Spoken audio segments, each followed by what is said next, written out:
वंदे मातरम।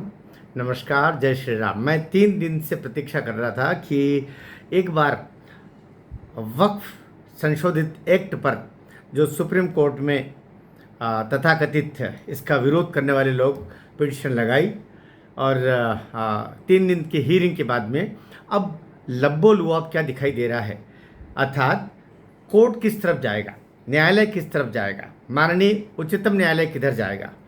3 महत्वपूर्ण और सीजीआई गवई जी की अध्यक्षता में ये इसकी हीरिंग चल रही है। उसमें एक क्रिश्चियन न्यायमूर्ति जी भी हैं और एक अन्य है, तो एक हिंदू है। इस तरीके से ये एक बहुत बहुत समझ बूझ के और सुलझी हुई टीम न्यायमूर्तियों की इस केस की सुनवाई कर रही हैं।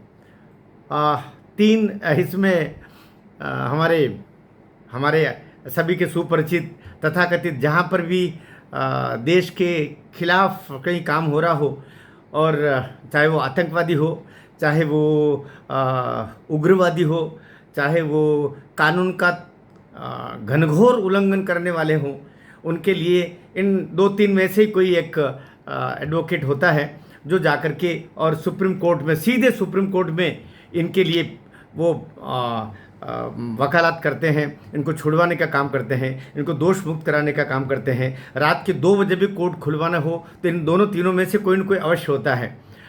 3 ये इन पिटिशनों को लेकर के, अर्थात लोकसभा राज्यसभा के द्वारा पारित किया हुआ संशोधित वक्फ एक्ट, जिस पर राष्ट्रपति के हस्ताक्षर है, उसको चुनौती देने वाली जो याचिकाएं हैं कि ये ठीक नहीं है, उन याचिकाओं की तरफ के लिए पैरवी करने वाले 3 इसमें रखे हैं। इन तीनों में अभिषेक मनु सिंघवी जी हैं, इसमें कपिल सिब्बल जी हैं, और तीसरे इसमें धवन जी हैं।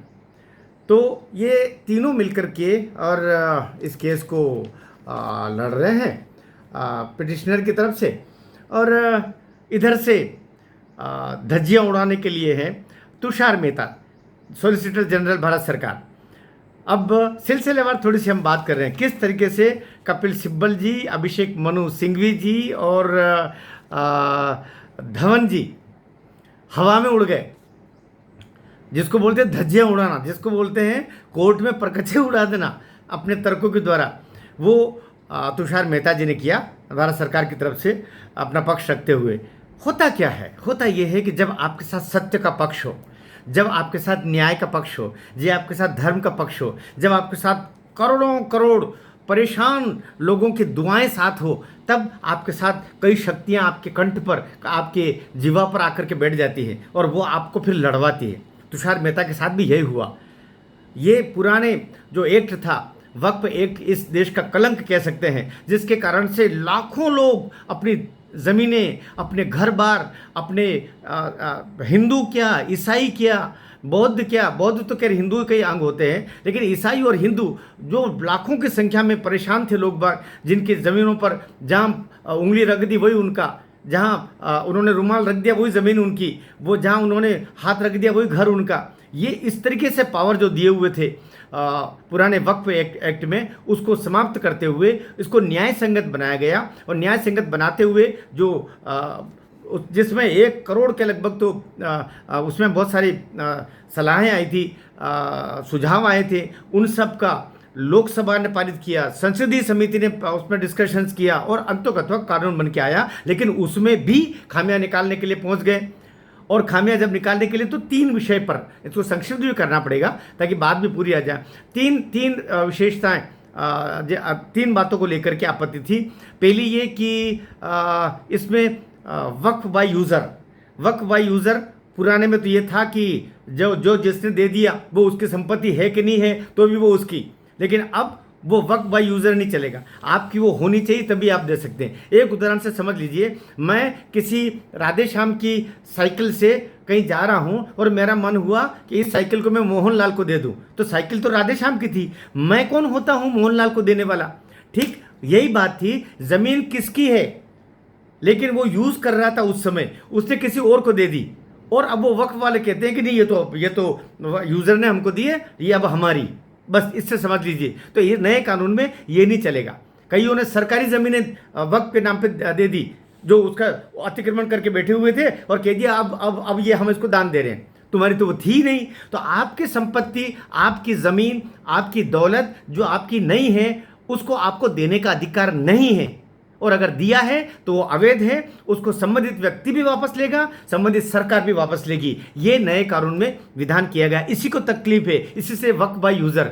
अब इसके संदर्भ में बात आई। दूसरी बात आई कि इसमें गैर मुस्लिम सम्मिलित करने की बात, कि गैर मुस्लिम सम्मिलित क्यों होंगे? क्योंकि नए कानून में भाई 2 सांसद भी रहेंगे, एक राज्यसभा का रहेगा, लोकसभा के रहेंगे, इसके अलावा कमिश्नर है, कलेक्टर है, बहुत सारे लोग हो सकते हैं। तो इसमें आइडिया लगा करके ये पिटिशन में लेके गए कि इनमें कोई हिंदू रहे तो उसमें तो हिंदुओं का समावेश हो जाएगा। अभी तक ये था कि उसमें केवल मुस्लिम ही हुआ करते थे, चाहे ट्रिब्यूनल हो चाहे कोई भी हो। लेकिन नए में इसमें है ये प्रतिनिधि के रूप में रहेंगे, अर्थात 20 है, 20 में से कम 2 या 4 ये लोग हो सकते हैं। लेकिन सरकार इनका नॉमिनेशन करेगी, विधान सम्मत तरीके से करेगी। मुस्लिम पक्ष का ये था कि ये भी मुस्लिम ही होना चाहिए। सांसद आप उसी को नॉमिनेट करो जो मुस्लिम हो, कमिश्नर उसी को नॉमिनेट करे, कलेक्टर उसी को नॉमिनेट करे जो मुस्लिम हो। तो ये तो नहीं हो सकता, क्योंकि ऐसे तो कल से आप ये मांग करेंगे कि हमारे जहाँ की हमारे इसमें जांच करने के लिए भी कोई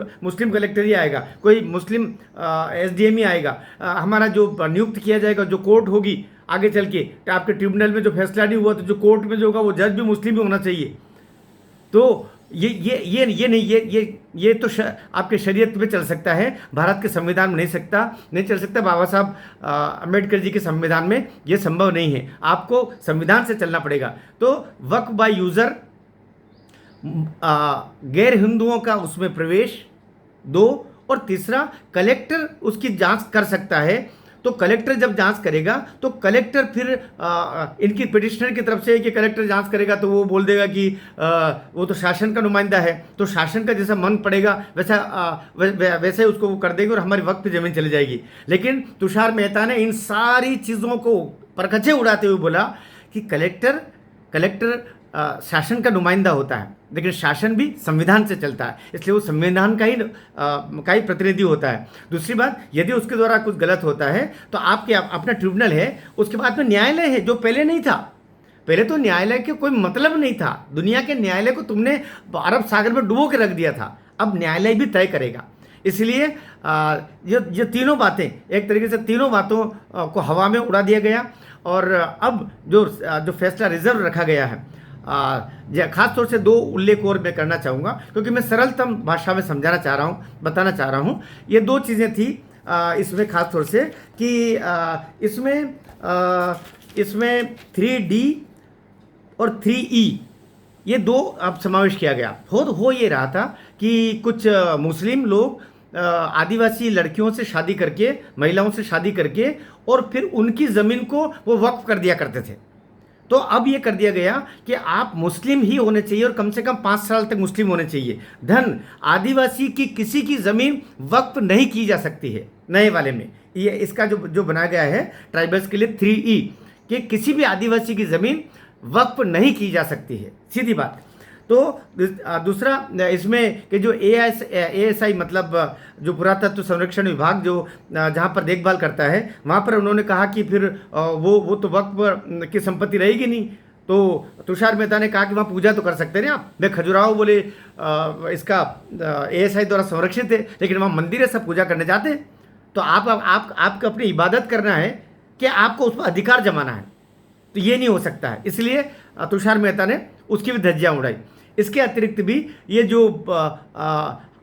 2013 के संविधान में ये कर दिया गया कि केवल मुस्लिम ही वक्फ कर सकता है, उसमें कर दिया गया था। उससे पहले यही था, केवल मुस्लिम ही वक्फ कर सकता है, लेकिन 2013 मनमोहन सिंह की सरकार ने कर दिया कोई भी व्यक्ति वक्फ कर सकता है। और उसी के वोट में फिर हिंदू लोगों की भी दबाव से, छल छंद से, या उनकी महिलाओं से शादियां कर करके फर्जी तरीके से, और फिर तलाक का सब करके, और इस तरीके से उनकी ज़मीनों को हड़पने का षड्यंत्र किया गया। इसी कारण से 2013 से लेकर के अभी 2025 के बीच में वक्फ की संपत्तियां दुगनी तिगुनी हो गई। कारण उसका यही रहा, और इसका तर्क सारे उनके द्वारा कोर्ट में रखे गए।